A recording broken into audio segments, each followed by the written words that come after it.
Hi friends, welcome to our channel. நம்ம சேனல்ல உடம்புக்கு ரொம்பவே ஹெல்தியான கோதுமை ரொட்டி எப்படி செய்யலாம்னு பார்க்கலாம். அதுக்கு முன்னாடி நம்மளோட சேனலை ஃபர்ஸ்ட் டைம் பார்க்குறவங்க கீழ உள்ள subscribe பட்டனை கிளிக் பண்ணிக்கோங்க.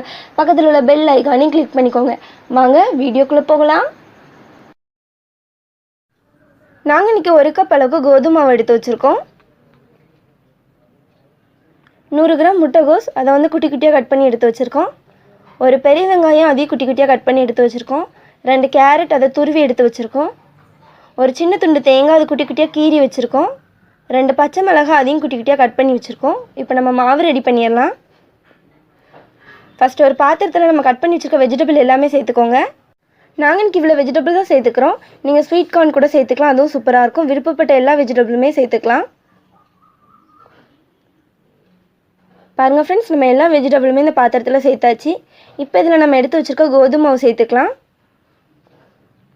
உப்பு தேவையான அளவு அதையும் இதில் சேர்த்துக்கோங்க. நம்ம உப்பு சேர்த்து நல்லா கலந்து விட போகிறோம். இதில் வெஜிடபிள் போட்டு செய்கிறதுனால உடம்புக்கு ரொம்பவே ஹெல்தி, குழந்தைங்க எல்லாருக்குமே ரொம்ப பிடிக்கும். கண்டிப்பாக நீங்கள் வீட்டில் ட்ரை பண்ணி பாருங்கள். நம்ம உப்பு சேர்த்து நல்லா கலந்து விட்டாச்சு. இப்போ தண்ணி கொஞ்சம் கொஞ்சமாக சேர்த்து நம்ம சப்பாத்தி மாவு பதத்துக்கு கலந்து எடுத்துக்க போகிறோம். சப்பாத்தி மாவு வந்து ரொம்ப திக்காக கலந்து எடுத்துக்கணும். இது அந்தளவுக்கு திக்காக கலந்து எடுக்க வேண்டாம், கொஞ்சம் லூஸாகவே கலந்து எடுத்துக்கலாம். பாருங்கள் ஃப்ரெண்ட்ஸ், இந்த அளவுக்கு லூஸாக கலந்து எடுத்தாச்சு. இப்போ இதுக்கு மேலே கொஞ்சமாக எண்ணெய் சேர்த்து நல்லா கலந்து விட்டுக்கலாம்.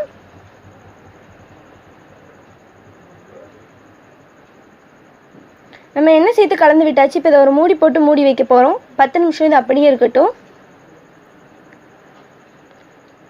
10 நிமிஷம் ஆயிடுச்சு, ஓப்பன் பண்ணி பார்க்கலாம். பாருங்கள் ஃப்ரெண்ட்ஸ், நம்மளோட மாவு ரொம்பவே சூப்பராக ரெடி ஆகிருக்கு. இப்போ இதை ஒரு மீடியம் சைஸ் பாலாக உருட்டி எடுத்துக்க போகிறோம். நம்ம மீடியம் சைஸ் பாலை உருட்டி எடுத்தாச்சு. இப்போ இதை தட்டி எடுத்துக்கலாம். நம்ம மாவை தட்டி எடுக்கிறதுக்கு ஒரு வாழை இலையில் கொஞ்சமாக எண்ணெய் சேர்த்துக்கோங்க. எண்ணெய் எல்லா பக்கமும் படுற மாதிரி தடவி விட்டுக்கலாம்.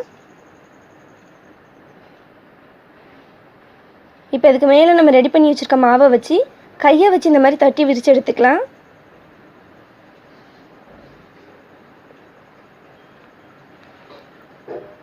பாருங்கள் ஃப்ரெண்ட்ஸ், இந்த மாதிரி விரித்து எடுத்தாச்சு.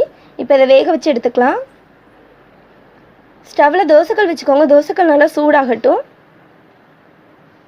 தோசைக்கல் நல்லா சூடாகிடுச்சு.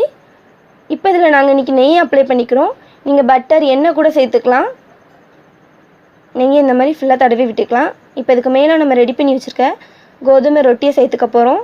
நம்ம வாழை இலையில் வச்சுருக்கனால ரிமூவ் பண்ணி எடுக்கிறதுக்கு ரொம்பவே ஈஸியாக இருக்கும். பாருங்கள் ஃப்ரெண்ட்ஸ், இலையிலும் ஒட்டவே இல்லை. இப்போ இதுக்கு மேலேயும் கொஞ்சமாக நெய் சேர்த்துக்கலாம். இது நல்லா வெந்து வரட்டும். ஒன் சைடு திருப்பி போடலாம். பாருங்கள் ஃப்ரெண்ட்ஸ், இதே மாதிரி அந்த சைடு சூப்பராக ரெடியாகி வரட்டும். நமக்கு 2 சைடுமே சூப்பராக ரெடி ஆகிடுச்சு. இப்போ இதை எடுத்து வெளியே வைக்கலாம். இதே மாதிரி எல்லா ரொட்டியுமே ரெடி பண்ணி எடுத்துக்கலாம். பாருங்கள் ஃப்ரெண்ட்ஸ், நம்மளோட கோதுமை ரொட்டி எந்தளவுக்கு சூப்பராக ரெடி ஆகிடுச்சுன்னு. ரொம்ப ஈஸியாக செய்யலாம், டேஸ்ட்டும் சூப்பராக இருக்கும். கண்டிப்பாக நீங்கள் வீட்டில் ட்ரை பண்ணி பாருங்கள்.